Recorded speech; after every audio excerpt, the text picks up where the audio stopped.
효성스런 호랑이. 산기슭 마을에 사는 한 젊은이가 어느 날 나무를 하러 골짜기로 들어갔다가 호랑이를 만났습니다.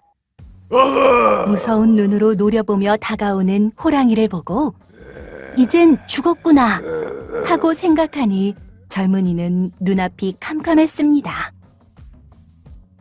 새처럼 날개라도 있다면 모르지만 그렇지도 못하니 어디로 도망칠 수도 없었습니다. 그리고 깊은 산속에 혼자 와 있는 젊은이가 사람 살리라고 고함을 지른들 무슨 소용이 있겠습니까? 젊은이는 영락없이 호랑이의 밥이 될 신세였습니다. 이래 죽든 저래 죽든 꽤나 한번 부려보자. 젊은이는 이렇게 마음을 먹고 용기를 내어 호랑이에게 넙죽 절을 했습니다. 그러면서 반가워 못 견디겠다는 듯한 목소리로 말했습니다. 형님, 이제야 만났습니다 그려. 그동안 산속에서 어떻게 지내셨습니까? 젊은이는 호랑이의 앞발을 잡기라도 할 듯이 손을 들며 정다운 사람을 만났을 때처럼 반가워했습니다. 호랑이는 마침 시장하던 참이라 잘 만났다 생각하고 젊은이를 잡아먹으려는데 그가 하도 이상하게 나오자 주춤했습니다. 뭐? 나 너를 형님이라고? 그런 소리를 한다고 너를 놓아보낼 줄 아느냐? 호랑이는 이렇게 말하고 산이 울리도록 어흥 하고 소리를 질렀습니다. 젊은이는 호랑이의 호통에는 까딱도 하지 않고 여전히 반가워하는 얼굴로 말했습니다. 형님, 이 산속에 형님이 계신다는 건 어머니한테 들어서 잘 알고 있었습니다. 하지만 만날 수가 없어서. 이놈아, 넌 사람이고 난 호랑이인데 내가 어때서 네 형이냐? 괜한 소리 말고 죽을 각오나 해라.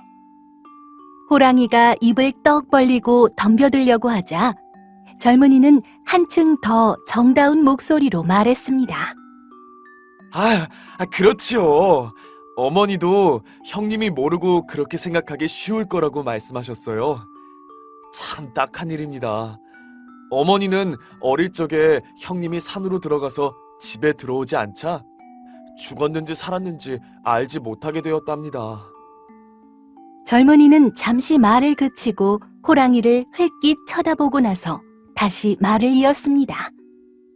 그런데 가끔 꿈에 호랑이가 된 형님이 나타나서 집에 돌아오지 못하고 울고 있는 걸 보셨답니다. 그래 어머니는 저더러 혹시 산에서 호랑이를 만나거든 형님이라 부르고 자세한 사정을 이야기해 드리라고 몇 번이나 말씀하셨지만 어디 형님을 만날 수가 있었어야죠. 오늘 이렇게 만나 뵈니 반갑긴 합니다만 호랑이의 몸이라 어머니한테 가실 수 없는 것이 서러워 못 견디겠어요. 젊은이는 눈물까지 뚝뚝 흘렸습니다. 이 광경을 지켜보던 호랑이는 잠시 생각에 잠겼습니다. 내게 이렇게까지 반가이 대해주는 사람이 없었는데 아마도 무슨 곡절이 있긴 있는 모양이다. 그래서 호랑이는 자기가 어릴 때는 아이였는데 산에 들어와서 호랑이가 된 것이 아닌가 하고 지나간 옛 기억을 더듬어 보았지만 아무것도 생각나지 않았습니다.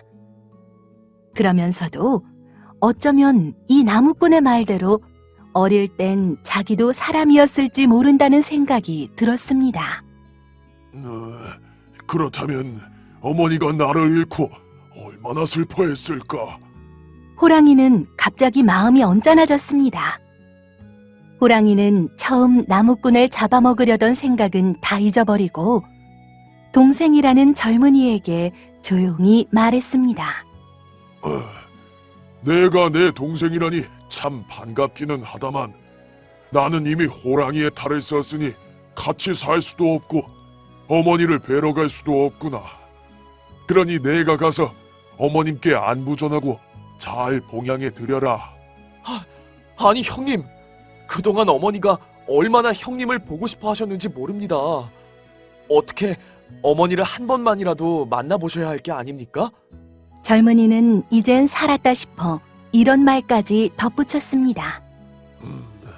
어머니를 뵙고 싶은 마음이야 이로 말할 수도 없다마는 호랑이가 된 나로서 어디 될 말이냐. 한 달에 2번씩 돼지라도 갖다 놓을 테니 어머니께서 잡수시도록 해드리고 나 대신 네가 잘 봉양하여라. 이렇게 말하는 호랑이의 두 눈에는 눈물이 글썽했습니다.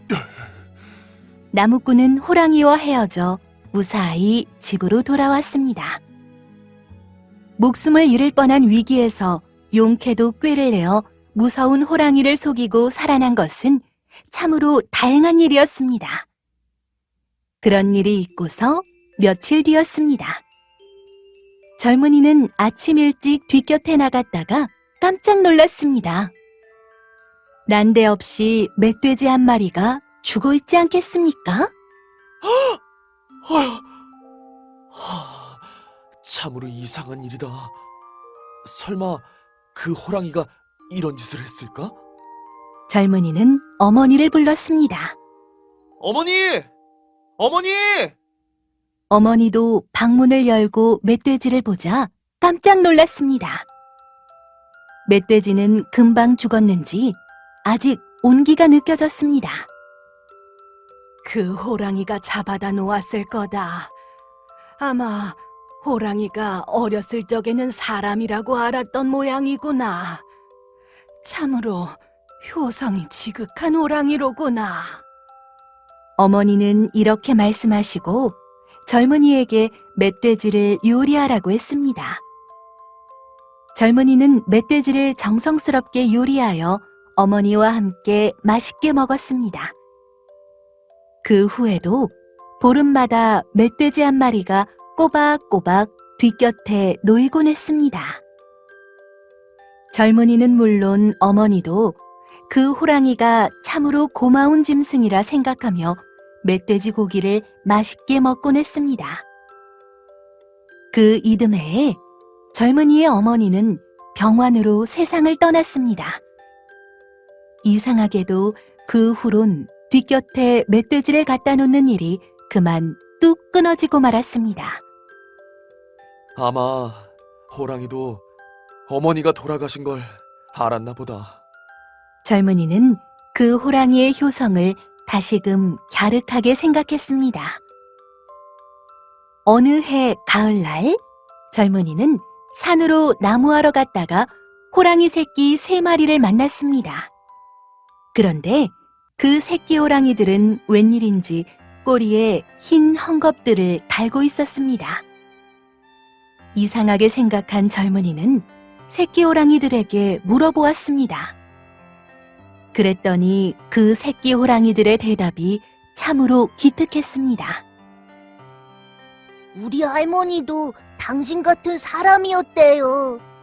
그 할머니가 살아계셨을 때는 우리 엄마가 한 달에 2번씩 멧돼지를 잡아다 할머니 집에 가져다 드렸는데 얼마 전에 그 할머니가 돌아가셨다지 않아요? 그래서 우리 엄마는 날마다 아무것도 먹지 않고 굴 속에서 울기만 하다가 병이나 돌아가셨어요. 우리는 모두 상제가 되어서 흰 헝겊을 꼬리에 달고 다닌답니다. 젊은이는 말없이 호랑이 새끼들의 머리를 쓰다듬어 주었습니다. 그 호랑이의 효성을 생각하니 젊은이의 가슴은 미어질 것 같았습니다.